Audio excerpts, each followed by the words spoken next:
We have a very interesting video for you. The source of the video is listed in the description. Let's watch the video first, then we'll come back and talk about what's happening.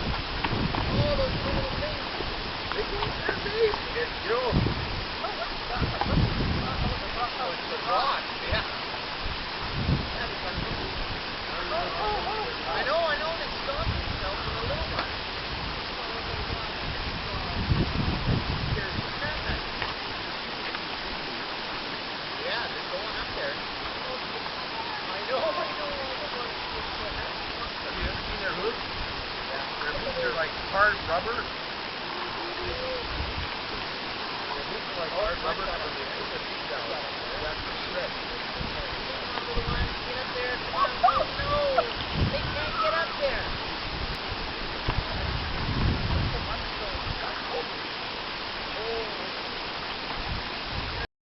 Let's count the mountain goats.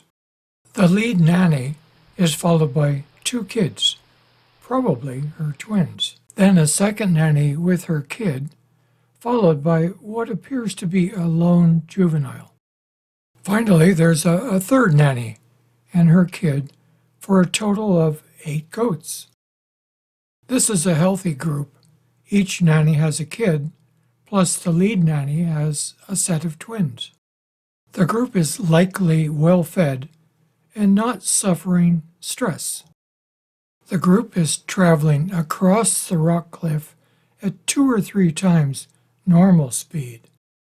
The lead nanny always sets the pace, and in this case, she is clearly disturbed by something that we cannot see. Notice that the color of the rock changes from light to dark where she heads uphill. That may indicate that part of the cliff has recently dropped away in a rock fall. The lead nanny may have expected a familiar and easy climb, but ended up barely able to make the ascent through newly broken rock.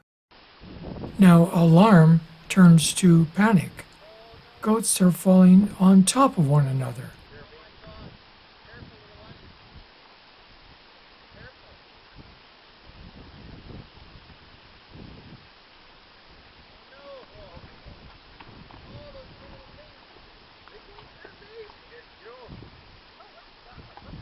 All this chaos is against basic mountain goat rules. First rule, all goats with the exception of kids must maintain 2 meters distance from all other goats. Second rule, if you get in a bind, stop, look around until you see a better way, then proceed slowly. As you can see, mountain goats are masters at arresting themselves when they fall. But you can also see why many goats have broken horns or leg injuries.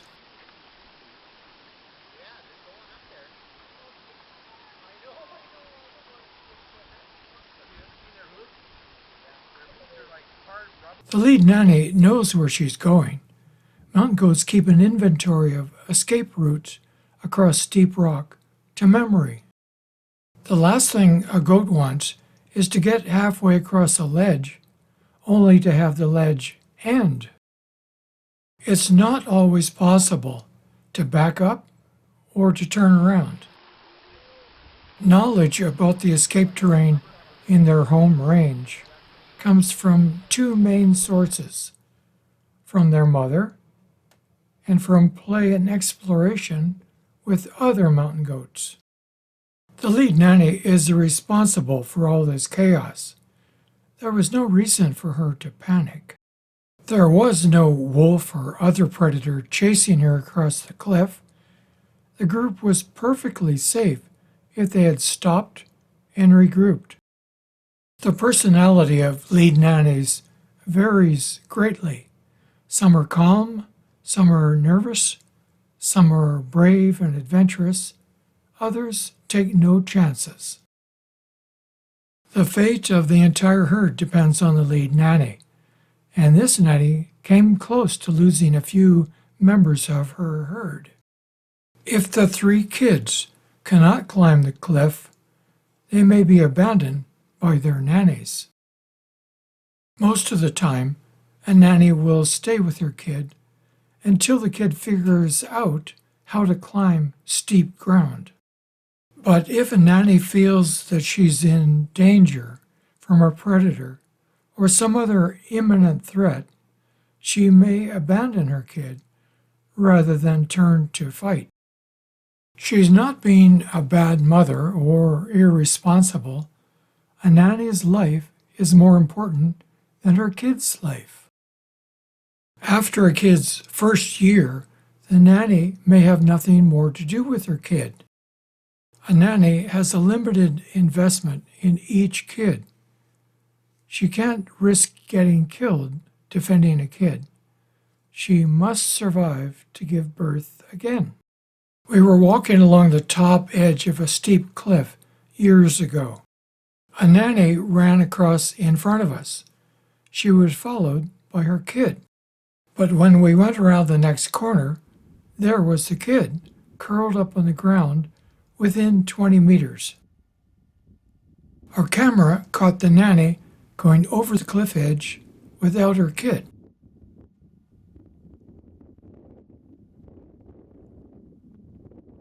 The kid was nervous. It stood up and moved further away. Then we could see why the nanny abandoned her kid. The kid had an injured leg. The nanny knew that her kid was not able to follow her down the cliff, so she parked her kid with instructions not to move. Then she left. She was not willing to stand up and fight to protect her kid. The nanny will probably come back to fetch her kid. But if we were predators instead of hikers, she would no longer have a kid. Back to the video. What happened to the 3 kids at the bottom of the cliff? The videographer reports that after about 15 minutes, all 3 kids figured out how to scale the cliff and were reunited with the herd.